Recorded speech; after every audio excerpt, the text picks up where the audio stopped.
Happy birthday, Leonardo da Vinci! So I will not be able to adequately cover Da Vinci in this video, so take this as an introduction and a brief outline.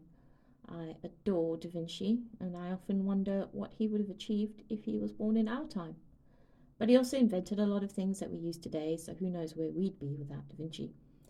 And I should follow that statement up by saying that it is not always clear which of his inventions we still use, and he could be a bit cagey about his own knowledge as well. But as an example, he invented the mitre lock, or gate, that allowed boats to be lowered and raised in canals, something that is still something that was subsequently used in the Panama Canal. Obviously, it's all hydraulics these days. So Da Vinci was born on this day in 1452, and that is before Columbus discovered America, before the reign of Queen Elizabeth I, and even William Shakespeare. He was born to unmarried parents. His father was a notary and his mother was a lower class woman. His formal education was minimal, and his family focused on his art education since he showed aptitude in that area. Not much is known about his childhood, and even his extensive notes don't shed much light on this part of his life. So at 14, he became a studio boy in the artistic workshop of Andrea del Verrocchio, Florence's leading painter and sculptor of the time. And artistic workshops often had a team of boys, apprentices, and pupils who, once they'd, progressed from like cleaning brushes, they would work on things like backgrounds or minor figures, while the master of the workshop would paint the main figures. And the story goes that Da Vinci assisted Verrocchio on his work, The Baptism of Christ, painting the angel holding Jesus' robe with such skill that Verrocchio downed his brushes and never painted again. I have linked this painting in the description for you to look at. The truth of the story is debated, and considering Da Vinci worked closely with Verrocchio even after becoming a master and having his own workshop, I don't think it happened. But it really demonstrates that Da Vinci was basically a legend in his own time already, and his skill as a painter was uncontested.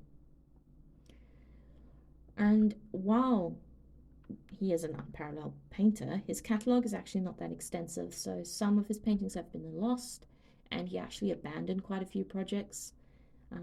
But his notebooks and journals are full of drawings, so he was a master draftsman and made extensive sketches that covered pretty much all aspects of art and science.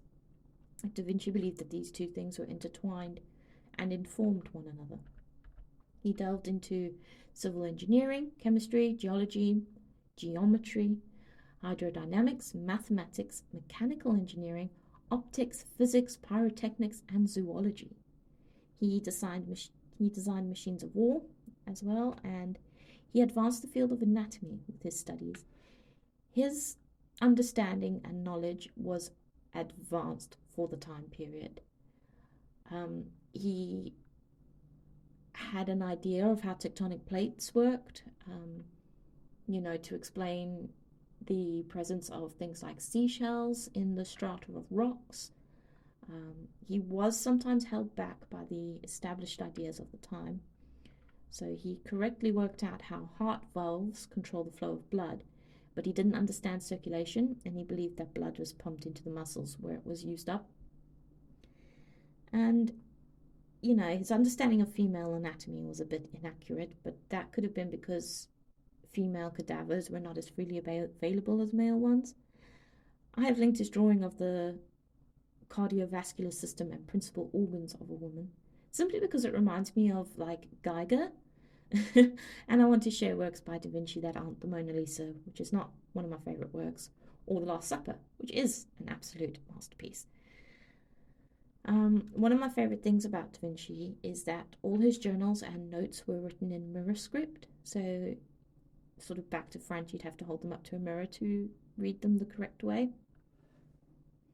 At the time of his death, he was in the service of the King of France, and he was said to even be at Da Vinci's side when he died. So he hobnobbed with the elite of society, including the Pope. So he did work in the Vatican for some time.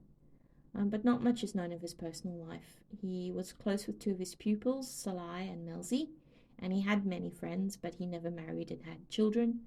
Um, there is debate about whether he was actually gay or not, but you can only speculate so far. So Da Vinci has continued to be a major presence in human history since his death and has left a legacy behind that spans centuries. I would strongly encourage you to look at his work beyond the Mona Lisa and the Last Supper, and to this end I have linked Lady with an Ermine below as well.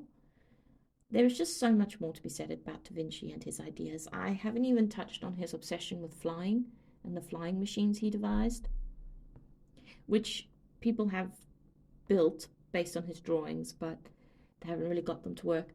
Sometimes it is hard to build based on his drawings because he omitted things from his sketches on purpose, especially from things like his war machines, so that they wouldn't be used by the wrong people and only he understood the shorthand of his own sketches. So yeah, if this video has piqued your interest in a man who is much more than a master painter and artist, then I think your curiosity will be rewarded. There is some videos on YouTube that show how his inventions would have looked as well, so do have a look there. And there's tons of analysis surrounding his work, like the Mona Lisa and the Last Supper. Obviously, the Da Vinci Code is not historically accurate, so don't be reading that. So I hope you've enjoyed my brief take on Da Vinci, who, as I said before, I admire. He's not my favorite painter, though, I must say, but I love his sketches. And next week, I will be back with a short story. So links to the images mentioned will be in the description, as well as links to my shop and website. Have a good week. Bye!